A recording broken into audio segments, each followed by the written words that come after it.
Hi guys, I'm going to go over chapter 7 in this video. So it's talking about consumer, producers, and the efficiency of the market. So first, there's something called a wheel for economics. Now, for every single participant in the economy, they all have a goal. So consumer have a goal, producer have a goal, and then even the economy as a whole has a goal.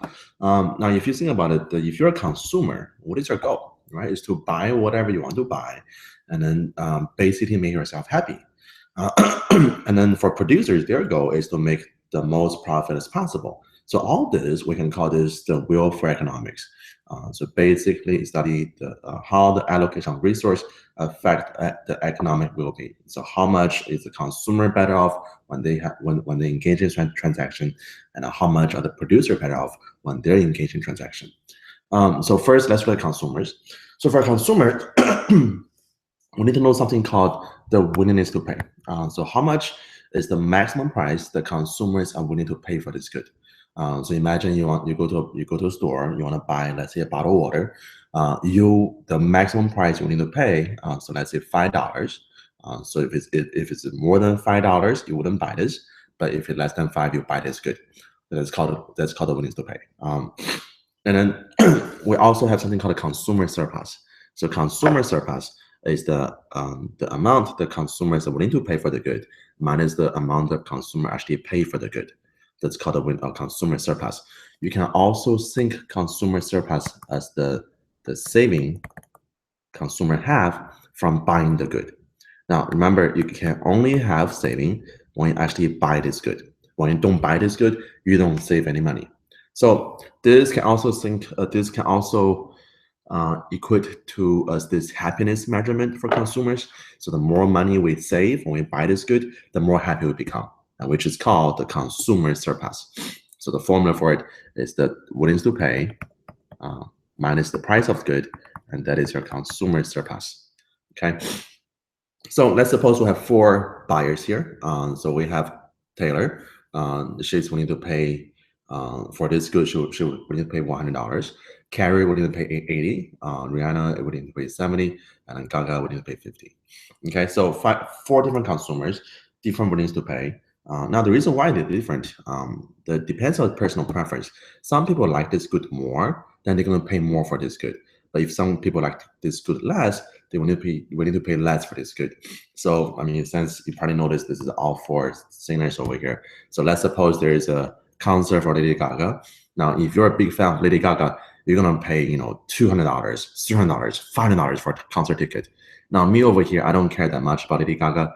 I mean, it's nice to go to a concert once in a while. So for me, I don't want to pay $200, $400, $500.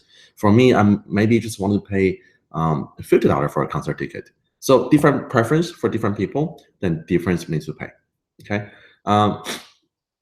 So let's look at our demand schedule. Now, remember, demand schedule is the same we did in chapter 4, where you have a price of the good and a quantity demanded for the good. So we can use our demand schedule to measure how much is our consumer surplus, because your demand schedule basically represent all different people's willingness to pay. So think your demand schedule as a table that shows a different price level, how many consumers have the willingness to pay. Okay. So let's look at demand schedule. Now on this left table here, we have our demand schedule. So when the price for the good is more than $100, nobody wants to buy this good. So quantity demand is 0. But when the price for the good is from 0 to 80, our quantity demanded is 1. So only Taylor will buy this. And then when the price from 70 to 80, our quantity demanded is 2. So Taylor and Carrie will buy this. And then from 50 to 70, we have 3. The last one, if it's $50 or less, then everybody will buy this good. So from this demand schedule, we can draw our demand curve. Now, for the demand curve, this looks a little different than what you used to. Before, our demand curve is always a straight line going down. But for this demand curve here, it's like a staircase. So here, representing $100 from here to here, representing the price of 80 to 100. And then we have here to here, another one. So each little price level over here is represented by each steps in the staircase. And then for every step, it's representing each consumer's willingness to pay. So for this point here, When the price is 100, that's our consumer Taylor. So for Taylor, that's her maximum willing to pay. And then next, we'll have Carrie. Carrie is the second step.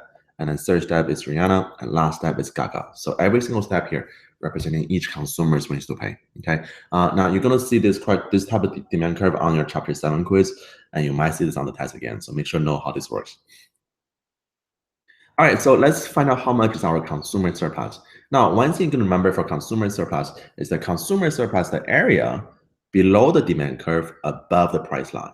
So whenever you're looking for the consumer surplus, the first thing you're gonna find is where is my price line. Once you know the price line, below the demand curve, above the price line, and that is your consumer surplus. So let's suppose for the market over here, when the price is 80, so the first thing we do, we draw a price line at 80. That's our price. And then for our consumer surplus, it's below your demand curve and above the price line. Then this area here, that is our consumer surplus. And then just use 100 minus 80 times 1, and that's your consumer surplus. Now, if your price goes down, so let's suppose price goes down only to $70 now. So at 70, then your consumer surplus will be increased. So Taylor, this is her consumer surplus. Carrie, who didn't buy this good before, but now when the price is 70, she will buy this good. So she's also getting some consumer surplus. So now your consumer surplus coming from two people now. So every time when the price goes down, the consumer surplus will go up. And every time the price goes up, consumer surplus goes down. So between price and consumer surplus, they're inversely related. I mean, guys, this is really it's a common sense, right? So when the good is become more expensive, then you save less money, which means consumer surplus goes down. But when the good become cheaper, you can save more money, then consumer surplus goes up. Okay. Now, to find your consumer surplus on the regular demand curve, so again, find out what the price line is, and then below the demand curve, above the price line, then this triangle here is our consumer surplus. And again, if your price goes down from P1 to P2, then this big triangle is our consumer surplus. Now, however, this gain to consumer surplus representing some special areas. So first one, this rectangle here, this rectangle, they're the consumers who still buy the good, surplus is increased. So this rectangle here representing the increase in consumer surplus to the existing buyers who still buy this good. Now for the triangle here, we call these people the marginal buyers. When we say marginal buyers, we mean that when the price is low, they buy this good. When the price is high, they don't buy this good anymore. So when the price is P1, these people don't buy this good. But when the price goes down to P2, this triangle here, this time buying is good. So we call this the marginal buyers. And then the triangle representing the consumer surplus that coming from the marginal buyers. So that's why when the price goes down, your existing consumers, they're better off because now they can pay a lower price for it. And then you also have new consumers who come to the market. That's why your consumer surplus is increased when the price goes down. Oh, and then guys, remember to find an area for triangle. It's what base times height divided by 2, right? Don't think this as a base times height. Think this as the vertical difference times the horizontal difference. Okay, so the vertical difference times horizontal difference divided by 2, that will be our consumer surplus. And then you're gonna see questions like this on the test. Okay, so make sure you know how to find an area for triangle. Okay. All right, so next, the producer surplus. Producer surplus measures, now remember the goal for every company is to maximize the profit. And then profit equals to your revenue or price minus cost. That's your profit. So to find the profit, we need to know what the cost is. And then for cost, cost is the value of everything a seller must give up to produce the good. So the producer surplus is to maximize our profit, which means you can find it by using the price of the good. So how much the seller is getting paid for the good minus the seller's cost of providing it. So the price minus your cost, that is also your producer surplus. So we have 4 producers here, and different producer, different cost.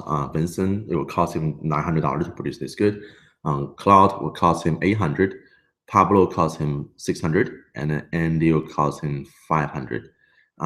I think this people's name they're supposed to mean something. I don't get it. Okay. All right. So, but Pablo sounds like a bad person. All right. So producer surplus is related to the supply curve. Um, so if you look at the producer surplus, every time when you have a supply curve, and then when you have a price line, so this is supply, this is the price line.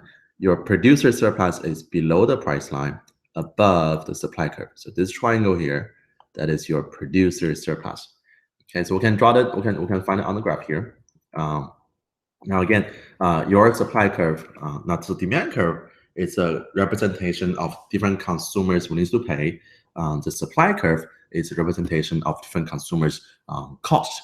So each level here is a different consumer's cost for it. So just like the step demand curve, we have a step supply curve, and I remember every single step representing each producer's cost.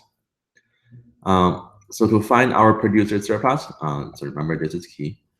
It's the area below the price, above the supply curve. So I suppose the price for it is 600. Now, what you got to think about is that at 600, how many producer will sell this good? So at 600, let's go back to our table we had before. At price of 600, will Vincent sell his good? No, because Vincent costs 900, price only 600. He is losing money. Then why even do it? Will Claude sell his good? Probably not, right? He's also losing money. Will Pablo sell his good? Maybe, because he'll break even. Will Andy sell his good? Definitely, because Andy he'll make a profit out of it. So when the price of 600, the first two producers here, they won't sell the good because their cost is too high. Let's look at our producer surplus. So what we're gonna do, draw a line where the price line is. So below the price line, above the supply curve, and that's your producer surplus. And if you notice that on the graph over here, when the price is 800, at 800, draw the price line. Below the price, above the supply curve, that's your producer surplus. So see how when the price is going up, your producer surplus also increased, because at 600, producer surplus only 100, but now at 800, your producer surplus is 500. Now, by the way, to find the 500, so what you do, this is the 800 here. So 800 minus 500, so you have 300 from the first little rectangle here. And then for the second rectangle, is from 800 minus the 600 over here. So that will be another 200. So 300 plus 200, then the total producer surplus is 500. Okay. So when the price goes up, producer surplus goes up. That means profit for company goes up. So there is a positive relationship between the price of the good and the profit for the companies, or producer surplus for the companies. Okay. And then to find your producer surplus, again, it's below the price line, above the supply curve. So this triangle here, that is our producer surplus. And then for this producer surplus, remember, is the base. That's supposed to be B. So base, come on, what just happened? Base, seeing something wrong with my screen here. Base times height divided by 2. Okay, and then just do the. Well, now you might want to just use P1 to do the height. Don't use P1, because you see how the line stop over here. So the line doesn't stop at 0, but stop over here. So what you want to use your vertical difference. So from here to here, times the horizontal difference and divided by 2. Okay, so be careful. Do not just use the height of the line. You want to use the vertical difference and times the horizontal difference. All right, and then when the price goes up, the producer surplus goes up. Now for this change, this rectangle here representing the increase in producer surplus given to the existing sellers. So whoever is still selling this good, that their producer surplus is increased. And then this line here, this little triangle, representing the marginal sellers. So the marginal sellers, they're the people who sell this good when the price is high, but they don't sell anymore when the price is low. So they're the marginal sellers in the market. So that's why when the price goes up, your old sellers, they're better off because you can now sell at a higher price. And also you have additional marginal sellers who come in the market, and they also have some producer surplus. All right, so the goal for a consumer is maximize our consumer surplus. The goal for a producer is to maximize our producer surplus. So what's the goal for economy? Let me say one more time. So the goal for a consumer is to maximize our consumer surplus. The goal for a producer is to maximize our producer surplus. What's the goal for economy? Well, you might want to say is to maximize our economic surplus. Now, there is no economic surplus. And really, for the longest time, we don't have a term to describe this thing called the total between consumer and producer surplus. So in 1979, there was a conference of over 200 economists in Hawaii. And after a three-day conference, we have decided the term to describe the total between your consumer surplus and the producer surplus, we should call it the total surplus. Yeah, it was a very productive conference. So total surplus is your consumer surplus plus the producer surplus. So the goal for every single economy is to maximize our total surplus. So remember, the consumer surplus is the WTP minus the price of the good. That's your consumer surplus. And then producer surplus is the price minus the cost. So another way to write your total surplus is just your WTP minus the cost of the production. That is your total surplus. And then to find it on the graph, it's not important. Another graph, when you have the intersection between supply demand curve, so know what the price level is. So price is over here. So the top triangle is your consumer surplus. The bottom triangle is your producer surplus. And all together, we have our total surplus. Okay. So to find the area of a triangle, use the vertical difference times the horizontal difference divided by 2, and that is the total surplus. Man, my mind is blind.